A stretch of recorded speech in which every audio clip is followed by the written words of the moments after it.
अगला हमारा न्यूमेरिकल जो है वो है सेंटर ऑफ ग्रेविटी से, यानी कि जो गुरुत्व केंद्र वाली यूनिट है हमारी उससे है।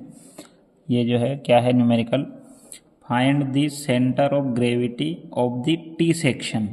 ये टी सेक्शन बनाया हुआ है, चित्र दिया हुआ है इसमें, on X X and Y Y axis as shown in figure. जैसा कि चित्र में दिखाया गया है, इस टी सेक्शन का अपने को क्या निकालना है, गुरुत्व केंद्र निकालना है। अंग्रेजी में इसे सेंटर ऑफ ग्रेविटी कहते हैं और शॉर्ट फॉर्म में सीजी लिखते हैं, और हिंदी में इसे गुरुत्व केंद्र कहते हैं। तो यहाँ पे हमको पहले थोड़ा सा समझना जरूरी है कि गुरुत्व केंद्र होता क्या है। तो किसी भी वस्तु का गुरुत्व केंद्र एक बिंदु होता है और उस पर उस वस्तु का संपूर्ण भार हम केंद्रित मानते हैं। अब जैसे ये जो हम देख रहे हैं, कुछ समतल आकृतियाँ होती है और कुछ होती है ठोस वस्तुएं। तो ठोस वस्तुओं का जो गुरुत्व केंद्र होता है उसको हम सेंटर ऑफ ग्रेविटी या सीजी कहते हैं, और समतल आकृतियाँ जो होती है उनका जो सेंटर ऑफ एरिया होता है, जिसको हम सेंटर ऑफ एरिया जो रहता है क्षेत्रफल का केंद्र, उसे हम उसका केंद्रक कहते हैं। तो कभी कभी केंद्रक भी पूछ लेते हैं। तो सेंटर ऑफ ग्रेविटी और केंद्रक जो है निकालने की विधि जो है वो एक ही है।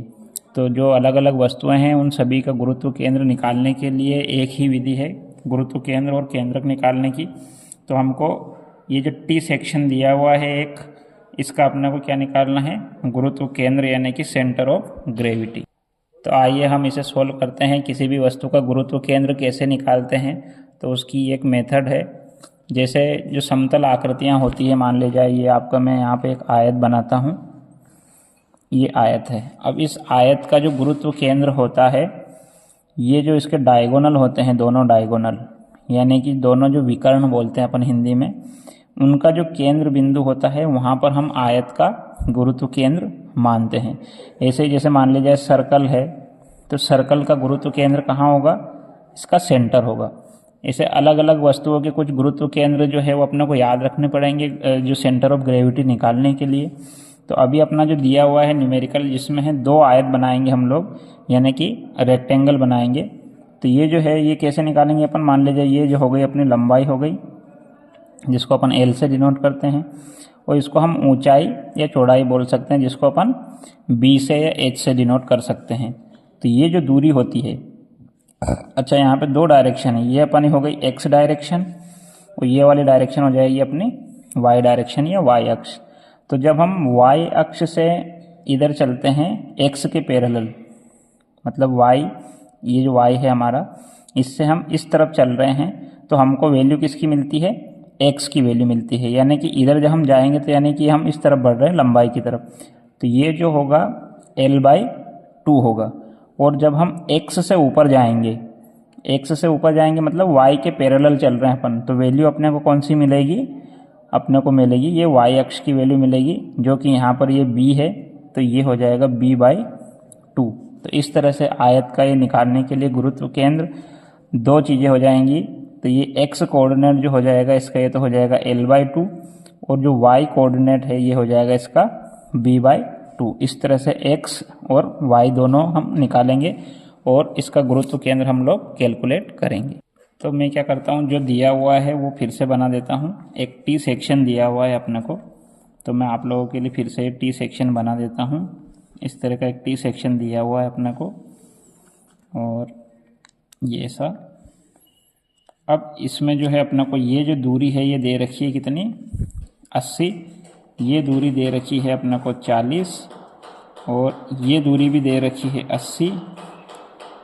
ये है 40, ये 80, और ये जो है ये भी 40। इस तरह ये सभी सेंटीमीटर में है, 80 सेंटीमीटर, ये 40 सेंटीमीटर, ये 80 सेंटीमीटर और ये 40 सेंटीमीटर। तो इस तरह अपन देखोगे आप इसको, तो अपन क्या कर सकते हैं, सबसे पहले हमको ये देखना है किसी भी आकृति का गुरुत्व केंद्र यानी कि सेंटर ऑफ ग्रेविटी निकालने से पहले हमको ये देखना है कि वस्तु सिमेट्रिकल है कि अनसिमेट्रिकल है।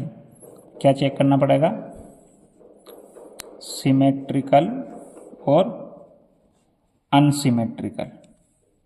कोई भी जो बॉडी है, जिसको हिंदी में कहेंगे अपन सममित और असममित। तो किसी भी वस्तु का गुरुत्व केंद्र निकालने के लिए हमको सबसे पहले जो रिक्वायरमेंट है वो क्या चेक करना है कि जो दी हुई वस्तु है या दी हुई जो आकृति है वो सिमेट्रिकल है कि अनसिमेट्रिकल है। तो ये कैसे चेक करेंगे हम?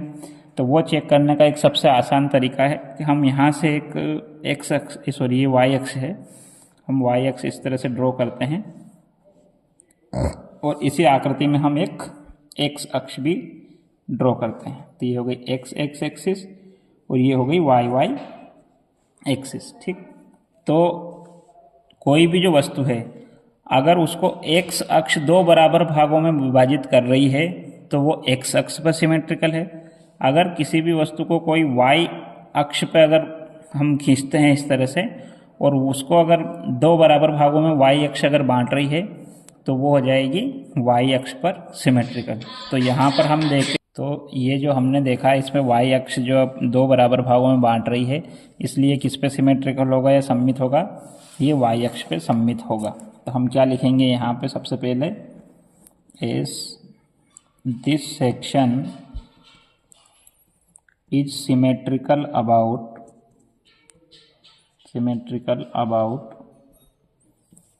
Y Y axis so that its center of gravity will lie on this axis। मतलब ये हुआ कि will lie on this axis, यानी कि जिस भी अक्ष पे कोई भी सिमेट्रिकल होगा, कोई भी ऑब्जेक्ट, कोई भी वस्तु, उसका गुरुत्व केंद्र हमको केवल उसी अक्ष पर निकालना है। मान लीजिए ये अभी अगर एक्स अक्ष इसको दो बराबर भागों में बांटती और इसका मिरर इमेज जो है वो एक्स अक्ष पे बनती तो हम इसको एक्स अक्ष पे सेंटर ऑफ ग्रेविटी निकालते। लेकिन यहाँ पर चूंकि ये वाई अक्ष जो है इसको ये दो बराबर भागों में बांट रही है, यानी कि इसको अगर ऐसा फोल्ड करेंगे हम तो ये एक दूसरे के ऊपर कवर हो जाएगा पूरा, या फिर मिरर इमेज बन रही है इसकी। तो इसलिए हमको इसमें क्या निकालना है? इसकी जो सेंटर ऑफ ग्रेविटी होगी वो किस पे होगी? वाई वाई अक्ष पे होगी। तो अगर इसको अपन हिंदी में अगर लिखें तो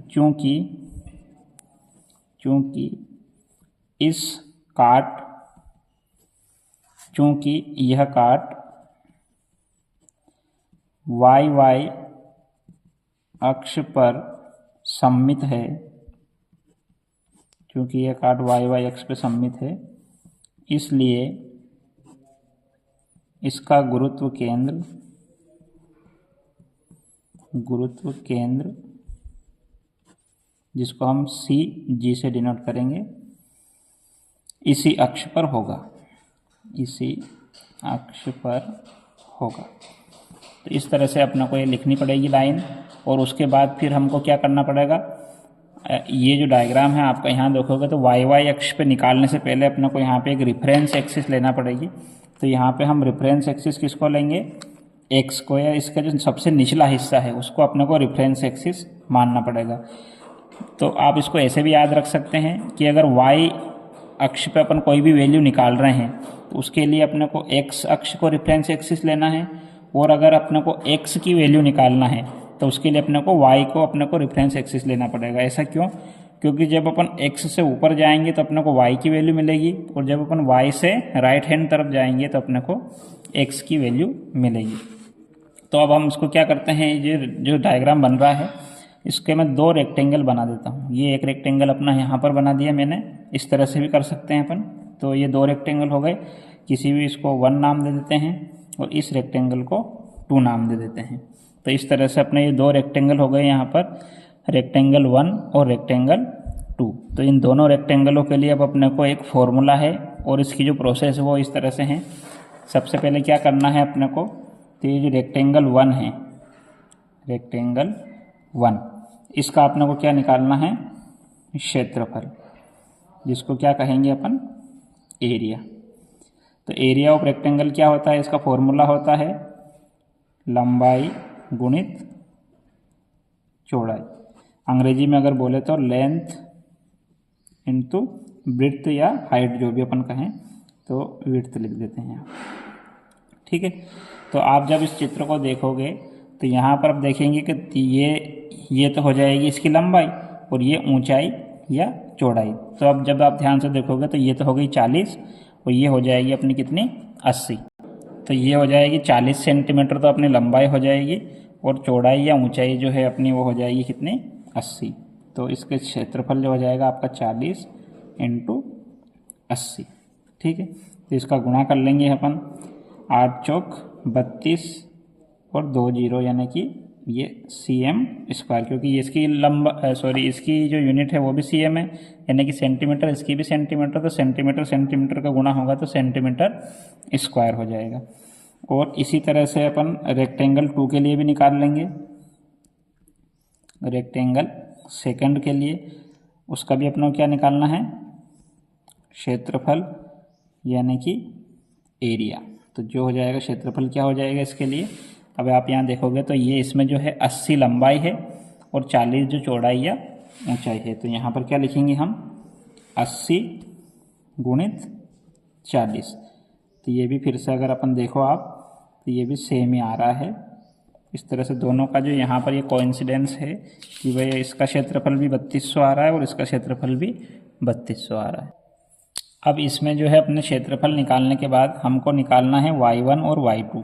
y1 कहेंगे अपन रेक्टेंगल 1 के लिए, और ऐसे ही y2 निकालेंगे हम लोग रेक्टेंगल 2 के लिए। तो ये रेक्टेंगल 1 के लिए अपन y1 नाम देंगे, और आयत 2 के लिए या रेक्टेंगल 2 के लिए अपन उसको y2 नाम देंगे। तो ये निकालेंगे कैसे अपन, जो अपना जो चित्र है इसमें देखेंगे हम, यहाँ पर अपने को x को रेफरेंस एक्सिस मानना है और अपने को यहाँ से ऊपर चलना है। वो कितना ऊपर चलना है अपने को, देखिए यहाँ पर मैंने बोला था ना b/2, यानी कि जितनी ऊंचाई है उसका आधा चलना है अपने को y अक्ष पे। तो अब आप देखेंगे यहाँ पर ऊंचाई कितनी है, ये देखिए यहाँ पर 80 ऊंचाई है अपनी। ठीक है, तो अपन यहाँ से जो चलेंगे तो कहाँ तक चलना है अपने को, यहाँ तक। तो यानी कि ये जो है आपका कितना हो जाएगा, 80/2, 80/2 ये वैल्यू हो जाएगी काई की, y1 की वैल्यू। ऐसे अपने को y2 की वैल्यू निकालना है, y2 मतलब रेक्टेंगल 2 के लिए। तो चलना कहाँ से अपने को, यहीं से चलना है, और कहाँ तक चलना है, जहाँ पर इसका गुरुत्व केंद्र। देखिए अपन, मैं इधर से चल के दिखा देता हूँ आपको, अपने को इस तरह से चल रहे हैं हम लोग, और चलना कहाँ, जाना कहाँ पे अपने को, यहाँ आना है। लेकिन उसके लिए अपने को कहाँ से चलना है, रेफरेंस एक्सिस से ही चलना है, जो कि रेफरेंस एक्सिस कौन सी है अपनी, एक्स अक्ष यहाँ पे रेफरेंस एक्सिस है। तो यहाँ से हम लोग चले और पहुँचे यहाँ पर। तो अपने को ये जो 80 है, ये दूरी तो अपन ने किसकी तय करी, ये दूरी है आपकी रेक्टेंगल 1 की। तो यहाँ पे अपने को 80 प्लस, और फिर इसमें कितना जाना है अपने को, फिर से वही b/2, यानी कि ये जो दूरी है 40, फिर अपने को इसका आधा करना है। तो यहाँ पर क्या हो जाएगी दूरी, 80 + 40/2। अगर मान लीजिए इसके ऊपर कोई और रेक्टेंगल होता तो हम वैसे ही करते इसमें भी, कि 80 तो अपन रेक्टेंगल 1 का चलते, 40 रेक्टेंगल 2 का चलते, और फिर जो है उसका फिर से हम आधा कर देते। तो इस तरह से अपनी जो y2 है आपकी, y2 हो जाएगी आपकी 80 + 40/2। तो ये तो हो जाएगा आपका 40 सेंटीमीटर, और ये हो जाएगा आपका 80 + 40/2 यानी कि 20। तो ये हो जाएगा आपका 100 सेंटीमीटर। अब इसमें अपने पास एक फॉर्मूला है गुरुत्व केंद्र निकालने के लिए, तो उसको लिखते हैं अपन, वी नो दैट। तो सेंटर ऑफ ग्रेविटी जो है उसको अपन किससे डिनोट करते हैं, y बार से, और उसके लिए जो फॉर्मूला है वो है आपका a1y1 + a2y2 बटे a1 + a2। तो क्या कर रहे हैं हम यहाँ पर, a1 यानी कि रेक्टेंगल 1 का जो क्षेत्रफल निकाला है अपन ने, ये हो जाएगा अपना a1। रेक्टेंगल 2 का जो क्षेत्रफल निकाला है वो हो जाएगा हमारा a2। ये जो रेक्टेंगल 1 की जो दूरी है x से वो हो जाएगी y1, और ये y2। अब अपने को सिंपली इस फॉर्मूले में वैल्यू रखना है, और ये जो y बार है ये y कोऑर्डिनेट जो है उसका गुरुत्व केंद्र का, चूँकि ये y अक्ष पे सममित है इसलिए इसके लिए हमने y बार निकाला है। तो ये वैल्यू हो जाएगी आपकी y बार बराबर, a1 की जगह क्या रखेंगे अपन, 3200, 3200, क्योंकि दोनों a1 और a2 बराबर है यहाँ पर। तो ये 3200, फिर अपन y1 लिखेंगे 40, और फिर a2 फिर से 3200, और y2 जो है अपनी कितनी है 100। फिर ऐसे नीचे क्या लेना है, दोनों एरिया लेना है अपने को 3200 + 3200। अब बस अब कैलकुलेशन है, कुछ नहीं करना है। 3200 में 40 का गुणा करना है, इधर भी 3200 में 100 का गुणा करना है, नीचे दोनों को जोड़ना है। गुणा करने के बाद इन दोनों को आपस में जोड़ेंगे, फिर नीचे वाली को जोड़ेंगे और ऊपर वाली में नीचे वाली का भाग दे देंगे और इस तरह से अपना सेंटर ऑफ ग्रेविटी या गुरुत्व केंद्र निकल जाएगा। तो देखिए मैं यहाँ पर आपको गुणा करके भी दिखा देता हूँ। 3200 में हमने गुणा किया 40 का, तो ये आएगा 128000। इन दोनों का गुणा किया तो ये 100 ही है, तो ये 3200 और ये 2 जीरो और यहाँ लगा दी हमने, और नीचे वाला तो दोनों को जोड़ना था, तो ये 6400 हो जाएगा। अब इधर देखेंगे हम इन दोनों संख्याओं को जोड़ेंगे अपन, तो ये हो जाएगी 448000 और नीचे 6400 था। अब इसमें इसका भाग देंगे तो ये आ जाएगा आपका 70, यानी कि जो गुरुत्व केंद्र जो है CG सेंटर ऑफ ग्रेविटी जो अपने से पूछा गया था इस वस्तु के लिए हो जाएगी 70 सेंटीमीटर। ये हमारा आंसर हो जाएगा। और कभी इसको अगर अपने को प्रदर्शित करने का आए तो अगर इस चित्र में, तो अपन यहाँ से चलेंगे और ये जो 70 जो दूरी है y अक्ष पे, यहाँ से यहाँ तक 70 सेंटीमीटर जो है इसका y अक्ष पे अपन CG हो जाएगा, गुरुत्व केंद्र हो जाएगा। इस तरह से हम अलग अलग आकृतियों का और अलग अलग वस्तुओं का गुरुत्व केंद्र निकाल सकते हैं। समतल आकृतियों के लिए अपने को ये जो फॉर्मूला है, यहाँ पर अपने को एरिया निकालना है, और अगर मान लीजिए कोई ठोस आकृति है उसके लिए अपने को यहाँ पर उनका वॉल्यूम निकालना पड़ेगा, यानी कि उनका आयतन निकालना पड़ेगा।